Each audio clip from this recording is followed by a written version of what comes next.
Tempos de rebeldia. Distribuição Sinapse. O ambientalismo radical.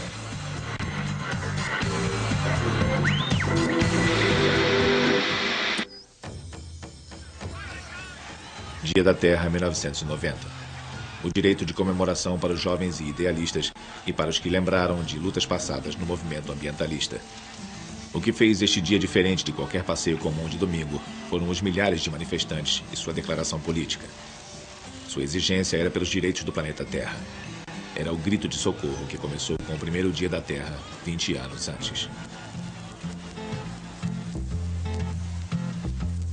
Little boxes on the hillside, little boxes made of ticky-tacky, little boxes on the hillside, little boxes all the same. There's a pink one and a green one and a blue one and a yellow one, and they're all made out of ticky-tacky and they all look just the same.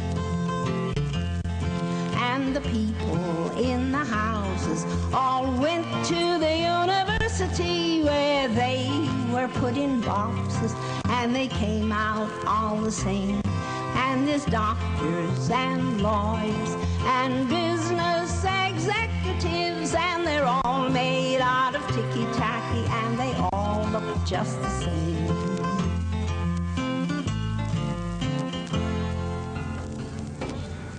Nos anos 70, o descarte em larga escala da diversidade biológica na Terra estava em pleno vapor. Quando surgiu a ameaça de aniquilação nuclear, o movimento de resistência se formou para questionar essa destruição em massa irresponsável.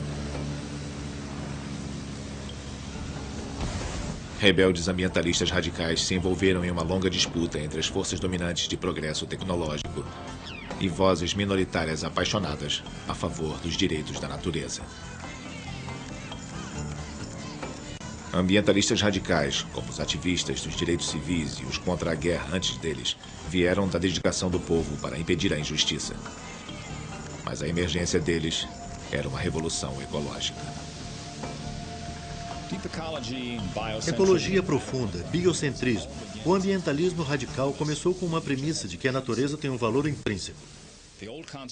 O antigo movimento de conservação sempre presumiu que a natureza tinha um valor utilitário.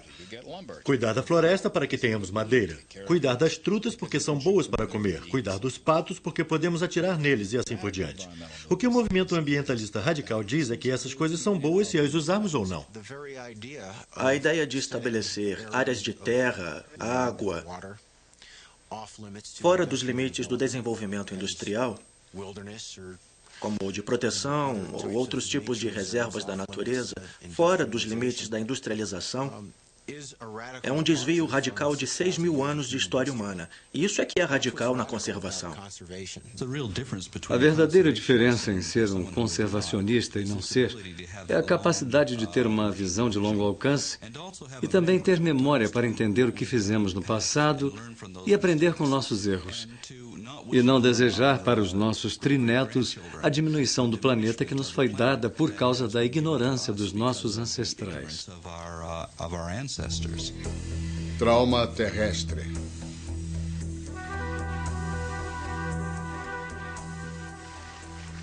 O início da rebelião em nome da natureza data do século XII, com São Francisco de Assis.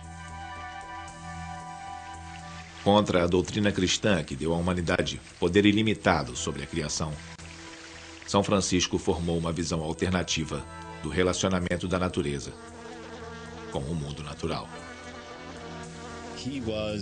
Ele foi um homem que falava em contraste com o cristianismo tradicional, onde as únicas formas de vida que contavam eram os seres humanos.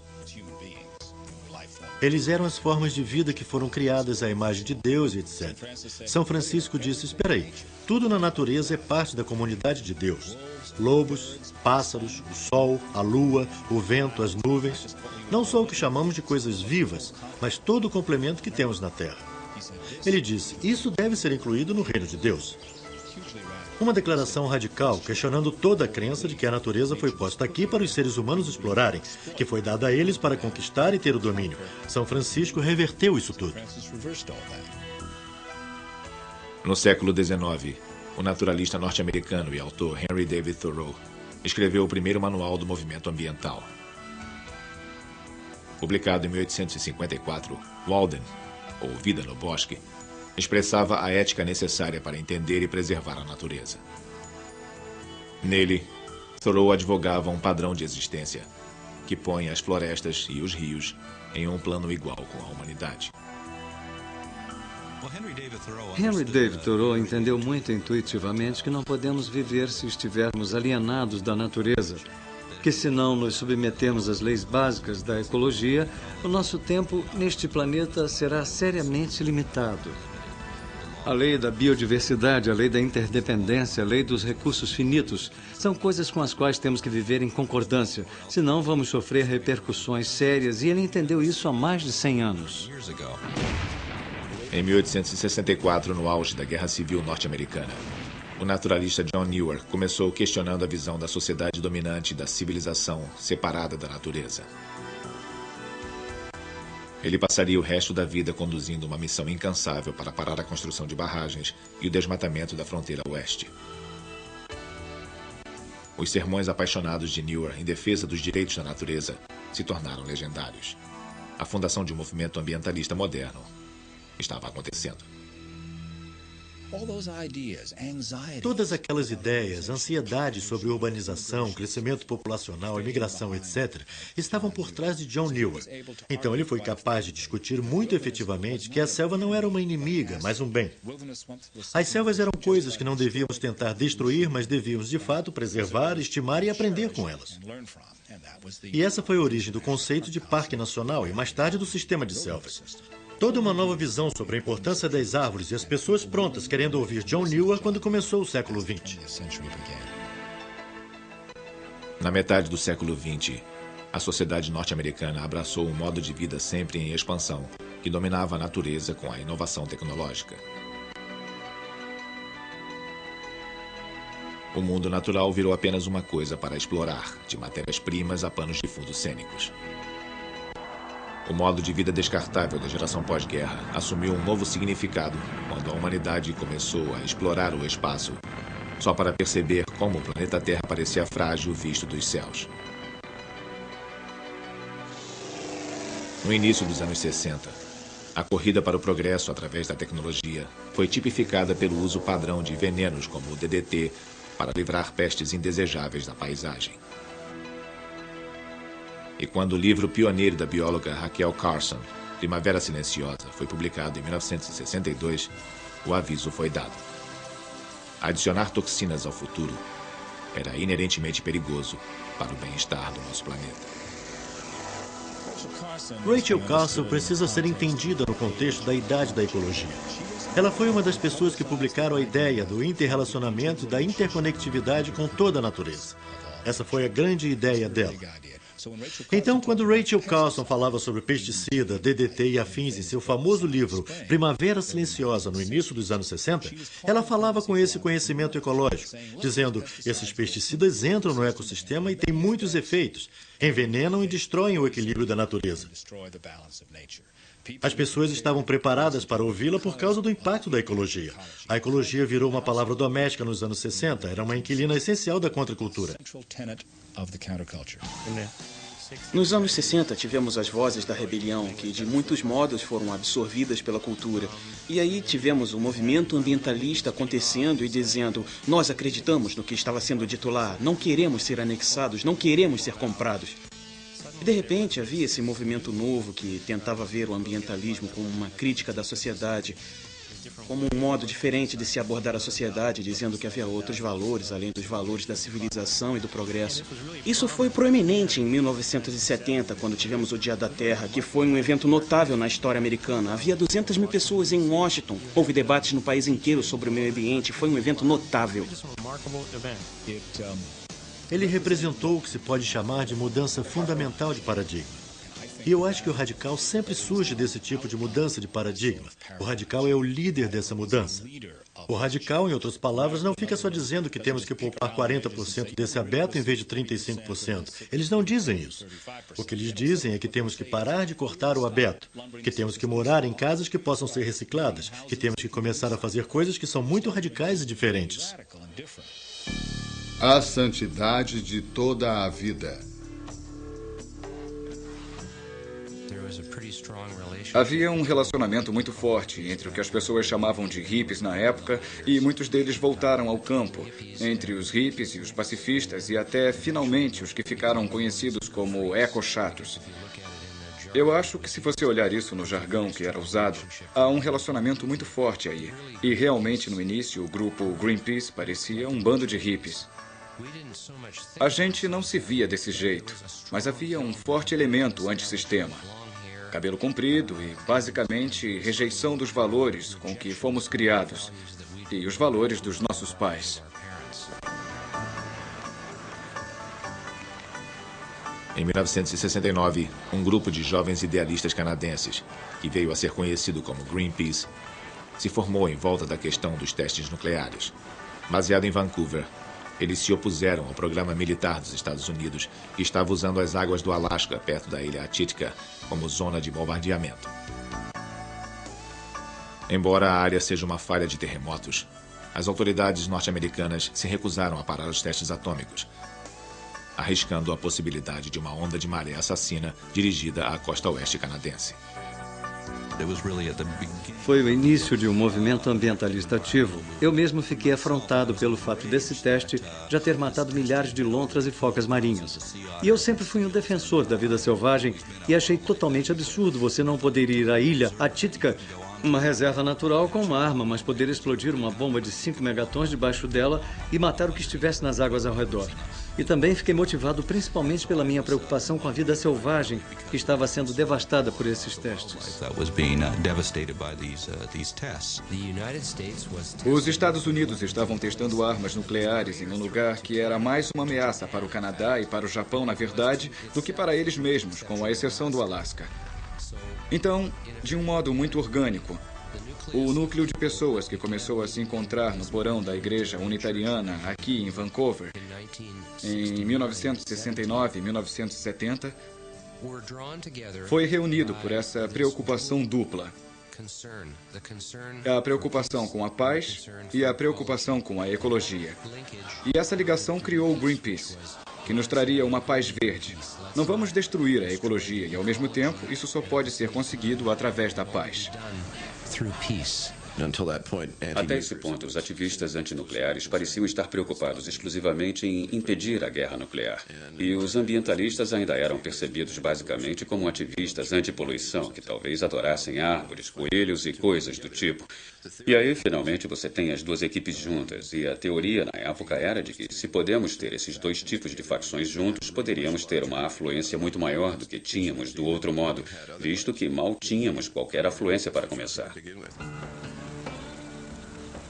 Em 1971, os ativistas do Greenpeace fizeram uma ação de protesto contra o bombardeio nuclear de Atitka, navegando diretamente para a área do teste. Eles alertaram a imprensa e a matéria foi transmitida pelos serviços de notícias por toda a América do Norte. Os rebeldes do Greenpeace trouxeram a prática largamente conhecida de testes nucleares subaquáticos à atenção pública. Foi o início de um movimento que iria sacudir os estabelecimentos industriais militares em todo o mundo. Quando fomos à costa, percorremos as aldeias e cidades ao longo do caminho e todos tinham nos visto partir pela televisão. Então, agora éramos importantes ou significativos. E não seríamos se tivéssemos ido num velho barco pesqueiro navegando de modo curioso. Então, embora estivéssemos num pesqueiro encardido, na verdade éramos um coraçado da imprensa. Eu achei que se pudéssemos gerar imagens, isso iria entrar pelo sistema, socar, bater no meio da cabeça das pessoas que estavam em suas salas de estar, que isso provavelmente era o dispositivo mais revolucionário que já esteve à disposição. Foi realmente a primeira organização a entender que se você queria passar uma mensagem, tinha que entender o McLuhanismo, ou o jeito de usar a imprensa como ferramenta, ou quase como uma arma, como o Bob descreveu uma vez, jogando bombas mentais na arena pública. Se não fosse por essa percepção da imprensa, o Greenpeace teria se esgotado depois das campanhas iniciais em Atitka. Eles detonaram a bomba em Atípica em novembro de 71, mas foi a última bomba que eles detonaram em Atípica. E ficou muito claro que o que tínhamos feito foi primordial para o fato deles terem encerrado aqueles testes. Então, nós, 12 pessoas em um barco velho que fazia água, tínhamos impedido a Agência de Energia Atômica dos Estados Unidos, seu sistema militar e Richard Nixon de fazer aquilo. 2 anos depois da campanha de Atitka, o iatista canadense David McTaggart levou o Greenpeace 3 até um atol remoto no Pacífico Sul, onde o governo francês estava conduzindo testes nucleares atmosféricos. O lugar se chamava Mururoa. McTaggart planejou parar os testes ancorando o seu barco dentro de uma área proibida dentro do atol. Logo após chegar, o barco de protesto foi abordado por comandantes franceses, que agrediram selvagemente McTaggart e outro tripulante. A má publicidade depois do incidente fez o governo francês divulgar uma moratória, suspendendo os testes nucleares atmosféricos na área. Mas explosões subterrâneas continuariam na década seguinte no atol de Mururoa e o Greenpeace voltaria. Provavelmente a razão disso ter tido tanta publicidade foi que o governo canadense chamou o Greenpeace de mentiroso. Disse que não houve a agressão, que não havia provas. Mas o que o governo canadense não sabia na época era que uma das mulheres conseguiu esconder um rolo de filme que mostrava a agressão. E isso foi muito embaraçoso, tanto para a França quanto para o Canadá. O fato do McTaggart ter sido agredido foi muito ruim, mas o fato das fotos terem rodado o mundo foi como revidar muito forte na França, porque aí eles se mostraram por inteiro, se mostraram exatamente como são, bandidos militares doidos em uma situação neocolonial. Os franceses abordaram McTaggart com aqueles incríveis botes de borracha motorizados, então chamados de zodíacos. Eu nunca tinha visto um na minha vida. Não demorou muito até alguém me abordar sobre salvar as baleias ou dizendo que devíamos fazer alguma coisa pelas baleias, e ninguém tinha ideia do que fazer. E aí, de repente, eu lembrei daqueles botes ótimos de borracha motorizados que seriam ótimos para esse tipo de coisa. Aí pegamos a ideia dos franceses e eu acho que foi uma verdadeira guerrilha essa coisa de roubar as ideias e as armas do inimigo. E desde então, o Zodíaco virou uma marca registrada do ativismo do Greenpeace e foi tudo cortesia dos militares franceses. Muito obrigado. O Greenpeace começou a alargar suas preocupações com a santidade da vida humana para incluir a santidade de todas as vidas. Seus métodos de protesto de ação direta se concentraram na matança indiscriminada dos mamíferos marinhos.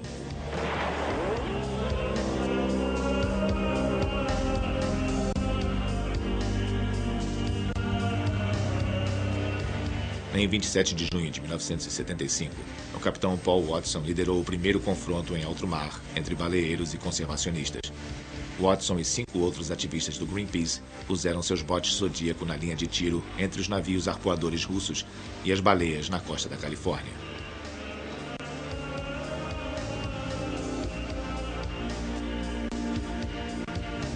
O incidente ganhou as primeiras páginas mundo afora e pôs o Greenpeace e seus integrantes no mapa do ambientalismo radical. Era como uma cidade flutuando na água. E tinha 7 barcos, de uns 200 pés cada, minúsculos ao lado daquele navio imenso. Então, a primeira vez que vimos um foi uma coisa incrível, mas o aterrador era que aquela coisa gigantesca ia navegando e os barcos iam atirando nas baleias, puxando os corpos delas, e aí eles guinchavam pela popa para um navio imenso. E nessa época, comparadas com o tamanho do navio, as baleias pareciam do tamanho de sardinhas. E aí elas eram arrastadas para dentro pela polpa daquela coisa, que parecia um robô gigante com um ânus mecânico que arrastava a última das baleias cantoras para dentro do seu ânus. Era uma imagem horrenda. Eu nunca tinha visto nada igual na vida. E teve um momento em que estávamos na frente de um dos barcos e ele estava indo na direção do pôr do sol. E eu lembro de olhar para trás e lá estava a silhueta do barco com um arpão gigante, como uma tromba, para fora, e ficou tudo preto, a silhueta contra o sol. E aí, à nossa frente, tinha 7 baleias tentando fugir. E cada vez que eles erravam, a luz do sol formava 7 arcos íris sobre elas. E eu pensei, se eu não estou no meio de um momento incrível, eu não sei se um dia estarei. Mas eram como 2 forças. A coisa sombria, industrial, mecânica, solta e as remanescentes da natureza fugindo. Foi incrível.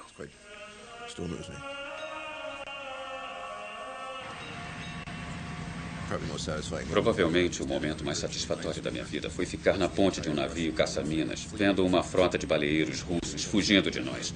E nós não tínhamos uma única arma a bordo, além das câmeras e dos gravadores. Foi como um sonho de McLuhan se realizando. O lance da baleia também fez outra coisa. Fez com que mudássemos de ser contra coisas como testes nucleares para ser a favor de coisas como as baleias. E isso realmente adicionou um nível transcendente à coisa. Quase um nível místico, porque muita gente que eu encontrei depois ficou realmente comovida pelo fato de pessoas estarem querendo sair e morrer para salvar baleias.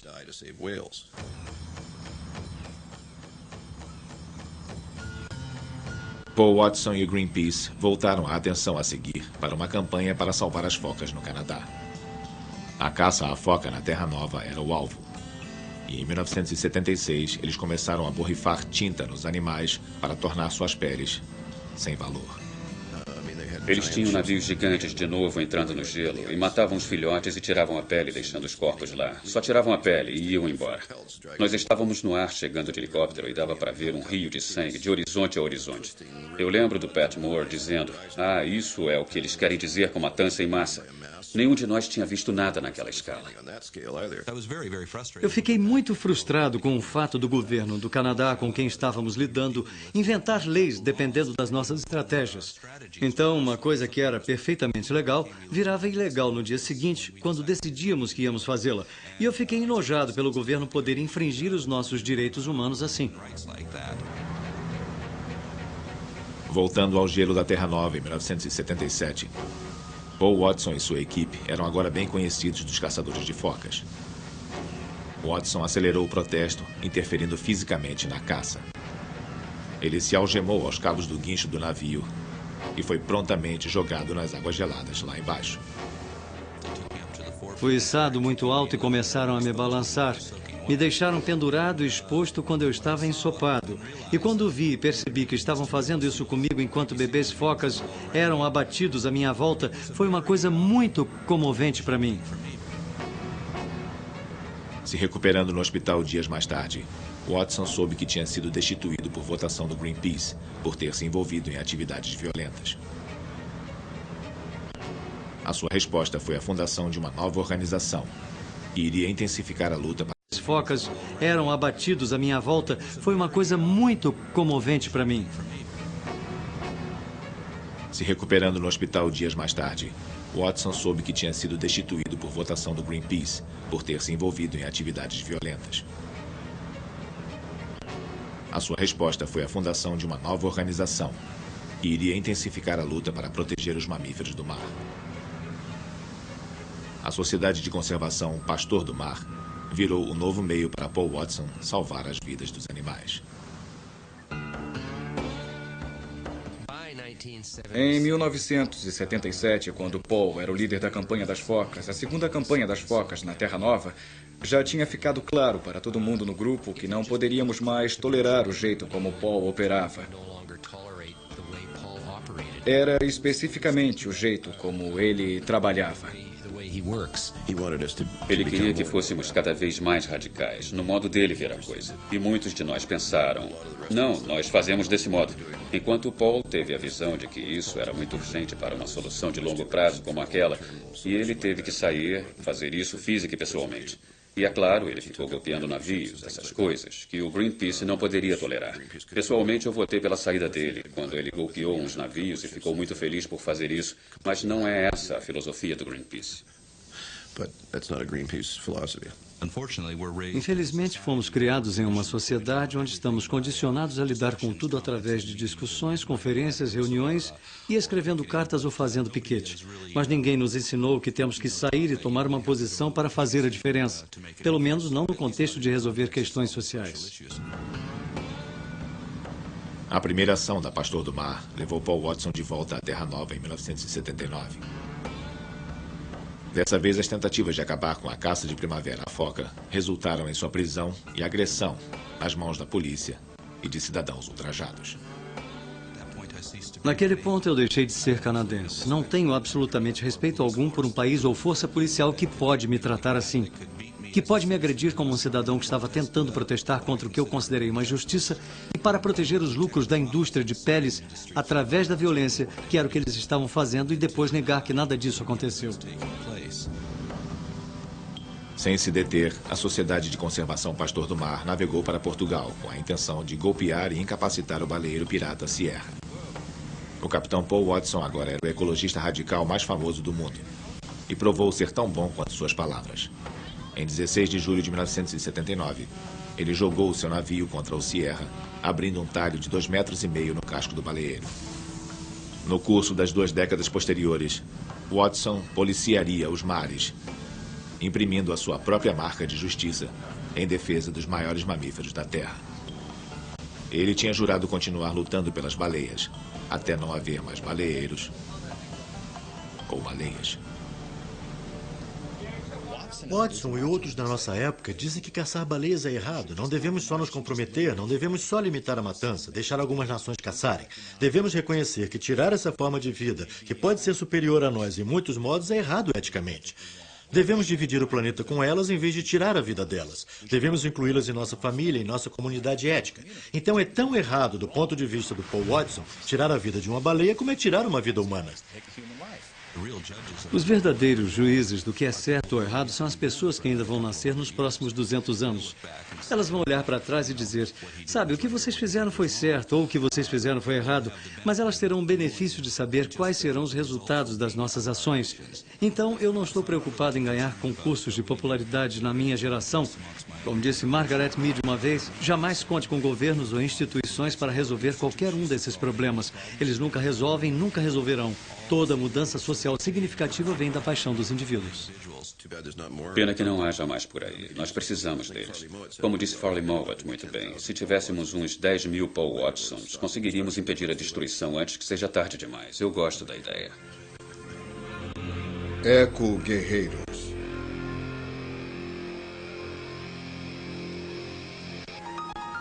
Em março de 1981, o grupo ambientalista radical Earth First se uniu em volta de uma ação de protesto incomum na represa Glen Canyon, em Red Rock Plateau, no Colorado. Enquanto uma multidão de manifestantes desviava a atenção dos guardas, 6 pessoas subiram na represa e colocaram uma rachadura simbólica de 90 metros de comprimento em sua parede de concreto. O evento marcaria uma mudança dos trabalhos norte-americanos iniciais de conservação para a marca radical do Earth First de desobediência civil. Naquele ponto, nós sentíamos que havia uma imensa onda de civilização que estava pronta para varrer o planeta e que todos os locais selvagens seriam conquistados. E, é claro, estávamos certos. Foi por isso que o Dave Foreman, o Mike Rosell e eu começamos a pensar em termos do que faltava no movimento de conservação. E essa é a verdadeira razão da fundação Earth First. Foi para preencher um nicho que achamos que estava vazio no movimento de conservação. Eu acho que o Earth First foi interessante historicamente no início, porque foi fundado por pessoas que entraram no jogo na capital.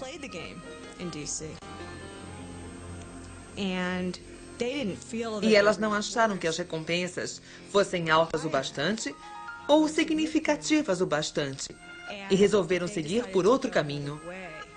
Alguns deles subiram na represa e desenrolaram um rolo enorme de plástico preto que parecia uma rachadura.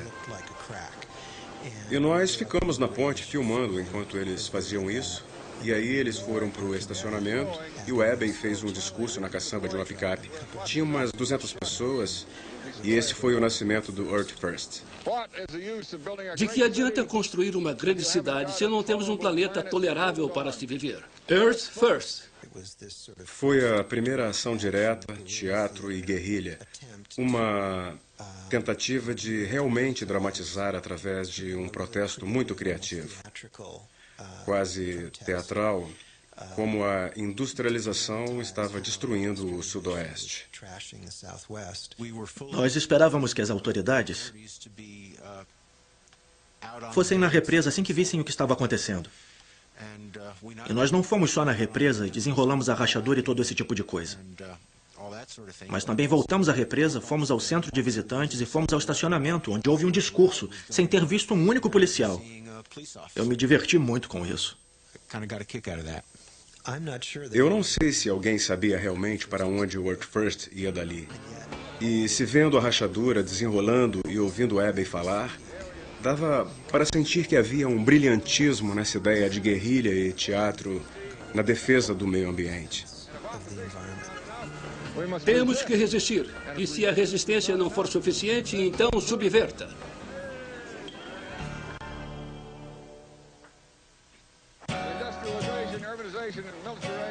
Muito da inspiração filosófica do Earth First veio do amigo e romancista preferido deles, Edward Abbey.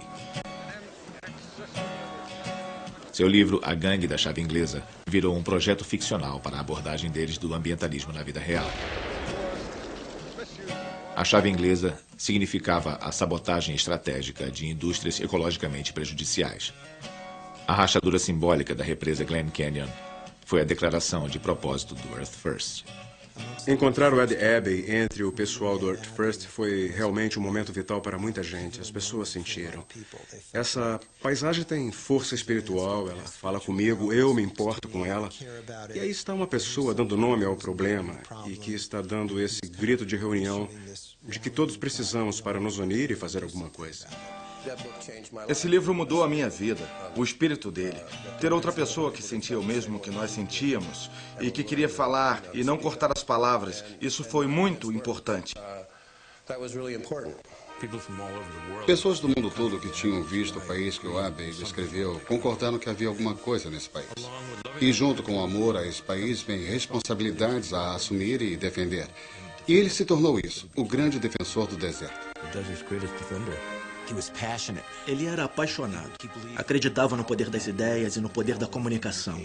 E amava o deserto selvagem, amava as coisas selvagens e amava a liberdade. E eu acho que talvez seja justo dizer que, pelo menos na minha opinião, o Ed Abbey provavelmente influenciou mais pessoas a serem ativas para salvar o deserto do que qualquer pessoa contemporânea que eu lembre. O cofundador Dave Foreman levou a primeira mensagem do Earth First à estrada no outono de 1981. Mais como um show de medicina à moda antiga do que uma turnê de recrutamento, Foreman pregava a necessidade de uma ação ambientalista radical em cidades pequenas e nos campos universitários através do sudoeste dos Estados Unidos.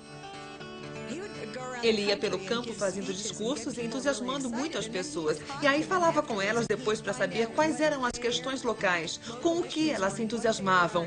E se elas se alinhavam com a filosofia do Earth First, ele dizia, você pode ser do Earth First. O Dave disse uma vez, nós temos um bom amigo que escreveu um livro. O que houve com a ecologia? E o Dave dizia, morreu de tédio. E o Dave estava tentando uma coisa diferente ao pegar a estrada. Todos iam para lá divulgar a palavra e o espírito deles. E o que era ótimo no Earth First, inicialmente, era que ele não se levava muito a sério. Ele ria dele mesmo, se divertia muito e tinha uma certa generosidade de espírito com a oposição. Nós combatíamos o Serviço Florestal dos Estados Unidos, que é uma agência federal gigante que administra provavelmente a maior rede de estradas que qualquer agência governamental do mundo. Isso apesar do fato de que o norte-americano mediano provavelmente ainda acredite que as florestas nacionais são terras protegidas, administradas por processos naturais, e que o Serviço Florestal está lá protegendo as árvores. quando na verdade o serviço florestal no Oeste, há 50 anos, virou um braço da indústria madeireira.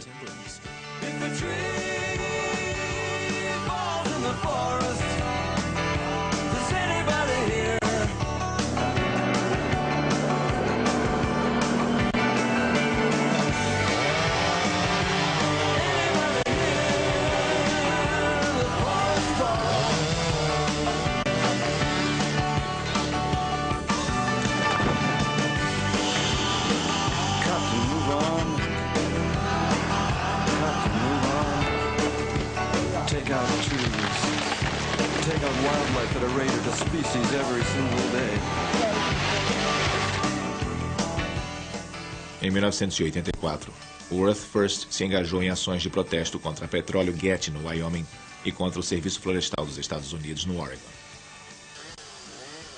Mike Rosell, então, subiu à aposta. Ele alegou responsabilidade por colocar estacas de metal nos troncos de mais de 1000 árvores na Floresta Nacional Willamette. As árvores tinham sido marcadas para corte, e as estacas poderiam causar ferimentos potenciais nos madeireiros que manuseiam serras elétricas. Embora pouquíssimas estacas tenham sido realmente colocadas, o perigo que representavam chamou a atenção da imprensa para o Earth First e sua causa. Algumas pessoas acharam que qualquer ação era justificável para chamar a atenção para o corte daquelas árvores e que as pessoas que trabalhavam com as serras precisavam ser assustadas. Precisavam saber que se iam cortar as árvores, se iam tomar parte naquilo, que haveria algum perigo envolvido para elas. O que fizemos foi colocar a velha questão do crescimento da floresta no mapa. E quando a imprensa foi cobrir as estacas nas árvores, também cobriu a exploração da madeira. E mostraram árvores de 1000 anos sendo cortadas, caindo sobre as copas, explodindo no chão. E mostraram os campos de tocos, as encostas desnudas, a água suja de lodo. E, de repente, essa questão não era apenas mais um assunto periférico. Isso nos colocou no mapa. E foi um propósito arriscado. Ele também trouxe muita opressão real que caiu sobre nós e finalmente nos pegou. Mas se tivéssemos feito de qualquer outro jeito, teríamos sido ignorados. E muito da razão de não termos sido ignorados foi porque a indústria madeireira e a indústria mineira nos levaram a sério. E foi justamente por elas nos atacarem e dizerem ao público americano que nós éramos a maior ameaça depois dos cupins para a indústria madeireira que as pessoas realmente prestaram atenção em nós. Elas imaginaram, bom, se a indústria madeireira realmente se preocupa com esses caras, eles devem ser mesmo uma ameaça. Repercussões. Quando o Earth First começou a chamar a atenção dos agentes da lei dos Estados Unidos na metade dos anos 80, o Greenpeace ainda estava lutando com o governo francês pelos testes de bombas nucleares no Pacífico Sul. Com a meta de eliminar obstáculos ao seu programa de armas atômicas, o serviço secreto francês plantou agentes de vigilância dentro do Greenpeace. Em 10 de julho de 1985, o navio do Greenpeace Guerreiro do Arco-Íris foi bombardeado e afundou no porto de Auckland, na Nova Zelândia. O fotógrafo Fernando Pereira morreu na explosão. A explosão mandou ondas de choque pelo litoral. Um grande pesqueiro atracado em um ancorador. O próximo foi levantado no ar. Dos 9 tripulantes e 4 visitantes a bordo do barco de protesto, apenas um não conseguiu sair vivo. Eu não consigo especular o que exatamente eles esperavam conseguir. Eles mataram um dos nossos e foi a primeira vez em nossos 14 anos de história que alguém foi seriamente ferido. Ninguém tinha sido ferido seriamente ou morto em uma campanha do Greenpeace. A polícia não sabe o que causou as explosões, mas está tratando o caso como um ato criminoso. No momento, o porta-voz disse à nação que a França está aceitando a responsabilidade pelo afundamento do barco do Greenpeace, o Guerreiro do Arco-Íris. No momento em que a bomba explodiu, eu sabia que eram eles, porque com certeza não havia grupos radicais de direita na Nova Zelândia que afundariam um navio do Greenpeace. Foi porque estava começando a machucar. O custo deles tinha subido por policiarem em torno de Mururoa. O Guerreiro do Arco-Íris estava indo dessa vez com uma frota de barquinhos e tinha que estar lá como a nave-mãe. Então a coisa tinha ido da questão de manter um pequeno iate longe da área para ter agora que segurar uma frota inteira. Então isso estava custando muito a eles. E você sabe que mesmo militares doidos têm que se ater a orçamentos. Então isso estava estourando o orçamento deles. E eles fizeram o que os militares fazem em toda parte. Vamos matá-los. O fato de só terem matado uma pessoa foi outro milagre, porque havia 2 bombas. E poderia haver 10 ou 20 pessoas a bordo.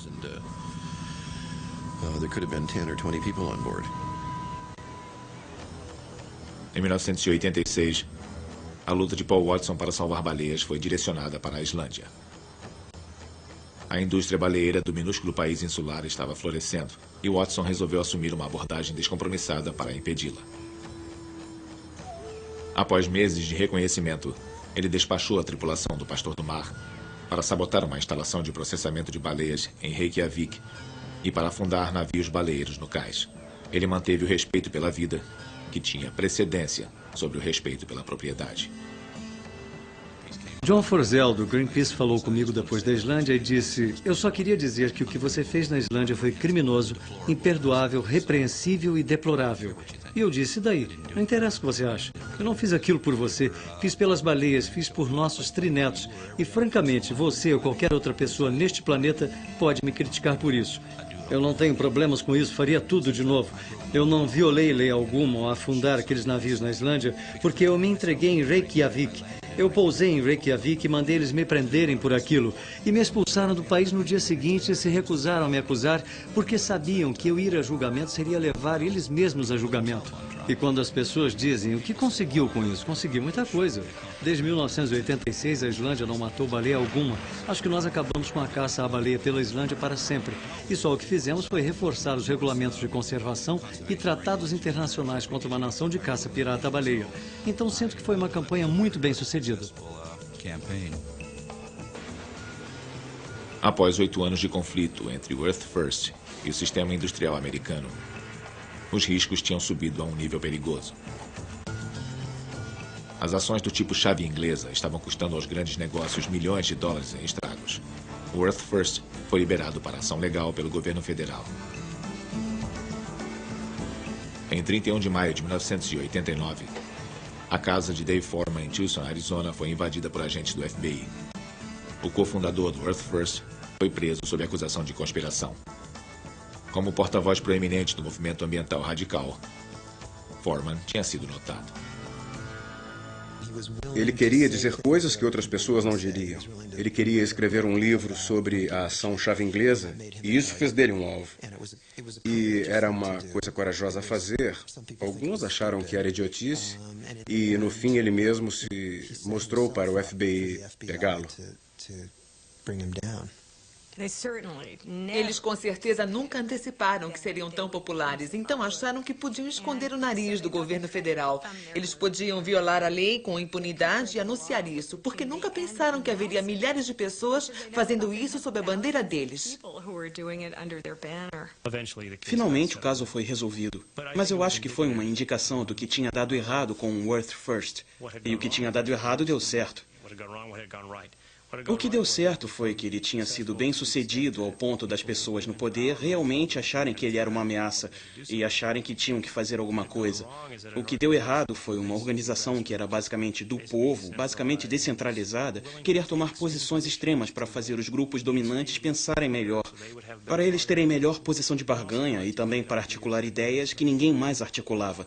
As consequências se tornaram tão sérias que foi difícil continuar fazendo isso. A minha crença é de que o movimento ambientalista, como todos os outros movimentos, passa por um processo evolutivo no qual você tem um estágio inicial altamente confrontador e controverso, onde a maior parte do público não sabe ou não aceita os valores e princípios que estão sendo postos por esse núcleo que emergiu e tem essa nova ideia radical.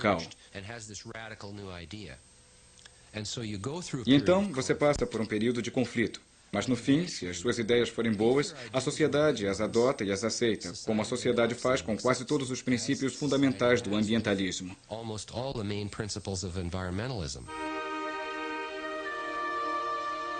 Em 1989, o vazamento de petróleo do Exxon Valdez na costa do Alasca causou grande preocupação para muitas pessoas que acharam não serem particularmente sensíveis às questões ambientais.